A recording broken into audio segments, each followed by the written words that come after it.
When sinful perversion and wickedness took hold of the world the first time, God sent a flood to wipe the slate clean and start it again.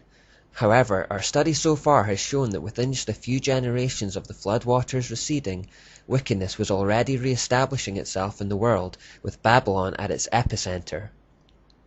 It seems that as long as people are unified and left to their own devices, the result will always be a swift descent into degradation, the natural state of the unreformed human heart.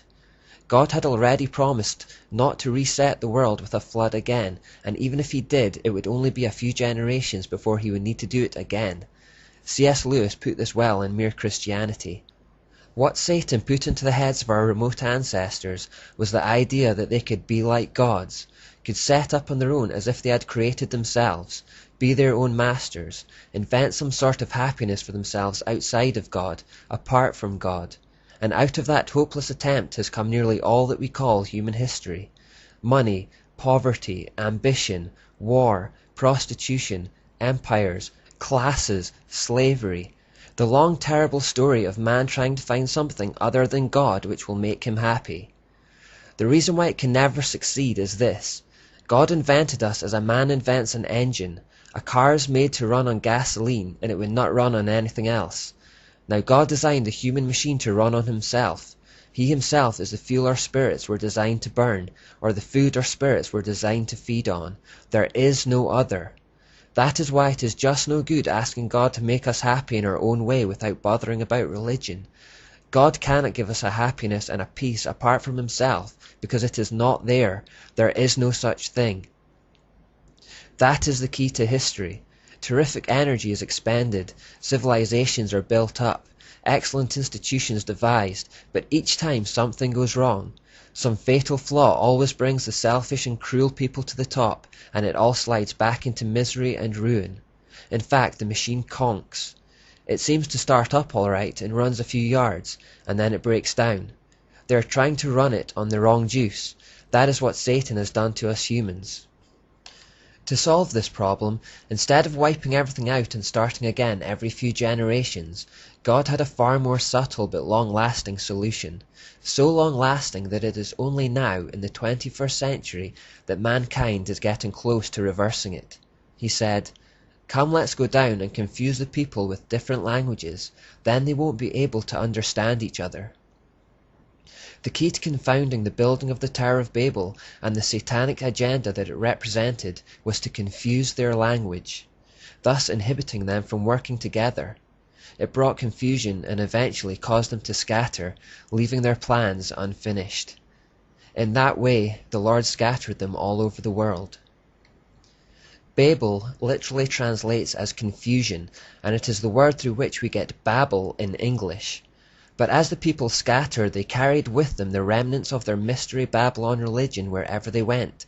This religious system of muddled half-truths and inversions of the truth spread across the globe, and it formed the wellspring for all subsequent false religions and endless mythological systems.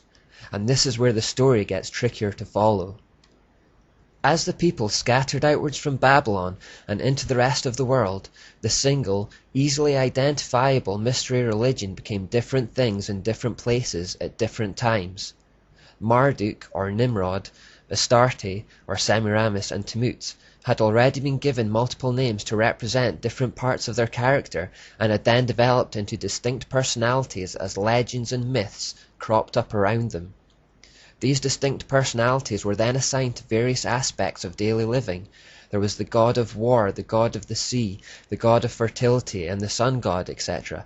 Indeed, a god or goddess for just about everything. So we already had perhaps hundreds of gods. But because everyone now spoke a different language and they had moved to different regions around the world, these gods and goddesses assumed different names depending on the location. In Greece, Astarte became known as Aphrodite or Athena. In Egypt, she became Isis. In Canaan, she became Ishtar. In Ephesus, she became Diana. In Israel, she became Ashtoreth. The Phrygians knew her as Cybele. In Phoenicia, she is known as Europa. In Rome, she was known as Ceres and Venus. As the goddess of Thelema, she is Nuit, Tanuit, or Anuit. In India, she became Kali. So the gods multiplied and hundreds became thousands. It's estimated that there are around 5,000 different names altogether for the goddess stemming from Semiramis alone. As I read those names, some of them will have rang a bell while others will be more obscure. Names like Aphrodite and Venus are still widely known, others like Demeter and Cybele are now mostly unheard of. Or on the male side you will have heard of Apollo, Mars, Achilles or Poseidon, but may perhaps be less familiar with Nebo or Nabul. The names that are still well known tend to be the Greek or Roman forms, mainly because they had such great empires and as a result their mythologies were most widely spread, written about and preserved. So well preserved that they are still household names. There are shaving products named after Venus. We had a NASA rocket ship called Apollo. We've had movies like Troy starring Brad Pitt as Achilles, in which some of these muddled half-truth stories and legends of heroes are depicted. The name Europa has even become the name of a whole continent, but they all go back to just 3 people from Babylon: Nimrod, Semiramis, and Tammuz. You can see the common threads if you look for them. You will see recurring titles such as Queen of Heaven, the Great Mother, Mother Goddess, or even Mother Nature. You will see how it is just one woman under different names, and that she has existed in all cultures and civilizations throughout history. You'll also see how all those ancient mythologies contained family relationships and feuds, very often culminating in murder and incest. You'll see the recurring theme of mother and child cults that began with Semiramis and Tammuz. You'll see these threads uniting even major religions of today like Hinduism, Islam, Buddhism, Sikhism, and Catholicism. You'll discover in fact that all false religions sprang from the mystery Babylon religion, and that is why they have these commonalities. Keeping track of all the routes the Babylonian religious system took, however, is impossible and also unnecessary. We don't need to do an in-depth analysis of how the mysteries became Hinduism in India or Buddhism in the Far East, for example. We only need to focus on a few threads, namely how the mystery spread from the Middle East into Europe. The key point at this stage, however, is to understand that all mythological systems and false religion and gods and goddesses can be traced back to just 3 people in Babylon, and behind their mystery religion is Satan himself.